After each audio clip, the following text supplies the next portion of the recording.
Immobilier, comment calculer le cash flow? Eh bien écoute, on en parle tout de suite.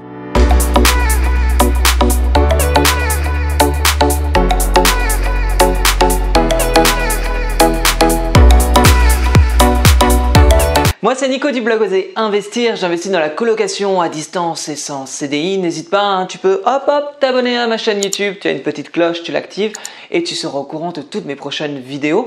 Et puis j'ai aussi un guide gratuit sur les villes les plus rentables en France pour faire de la colocation et le lien est juste en dessous de la vidéo. Alors là c'est une petite vidéo rapide, dans l'idée c'est de te donner les clés pour calculer le cash flow. En gros, qu'est-ce que le cash flow déjà? Parce que le cash flow, faut dire ce qui est, c'est vraiment ce qu'il y a de très important quand tu veux faire des investissements intelligents. Tu as beaucoup de personnes qui investissent dans l'immobilier et qui clairement n'investissent pas comme il faut. Pourquoi? Parce que ils vont considérer que s'ils ont une rentrée d'argent de 600 € et qu'ils ont à ce moment-là un crédit de 600 €, donc un loyer à 600 et un crédit à 600, ils sont du coup, ils annulent le crédit et ils sont à zéro et il n'y a aucun problème et du coup c'est un bon investissement. Or c'est faux, ce n'est pas comme ça qu'il faut voir les choses et en investissement immobilier il est tout à fait possible de gagner vraiment pas mal d'argent et faire des investissements rentables, mais pour cela il faut comprendre ce qu'est un cash flow. Qu'est-ce que le cash flow? C'est l'excédent de trésorerie, c'est ce qu'il te reste dans ta poche une fois que tu as passé le crédit, les charges, les impôts. Il te reste de l'argent et c'est cela qu'on appelle le cash flow. En gros, tu reçois 1000 € de loyer, tu payes un crédit de 500 €, il te reste 500 € dans ta poche. Eh ben non, c'est pas du tout vrai.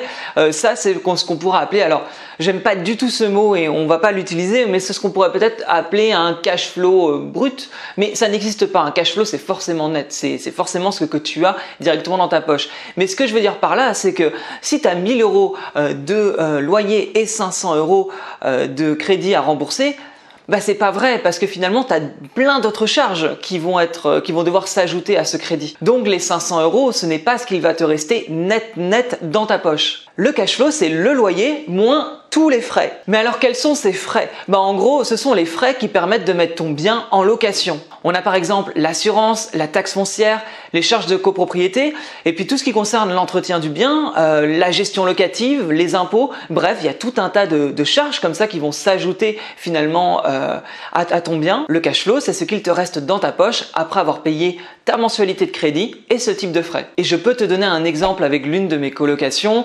Si on part sur une de mes colocs, on est sur une enveloppe de 123 000. Alors évidemment, ça comprend la totalité, à savoir le bien, plus les travaux, plus les frais bancaires, etc.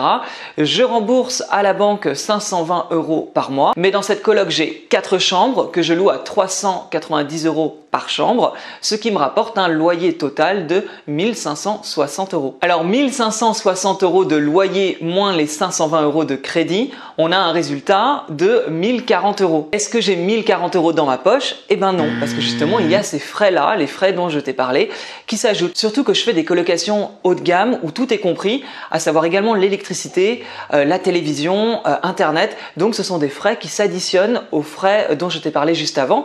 Au final, quand on retire le crédit plus tous les frais, il reste dans ma poche 730 €. Le cash flow est de 730 €, ce qui est pour le coup une excellente opération. Alors je te laisse imaginer, tu as un appartement avec des locataires, ces locataires te payent ton crédit, te payent les charges autour de l'appartement et en plus de ça, ils te donnent de l'argent chaque mois.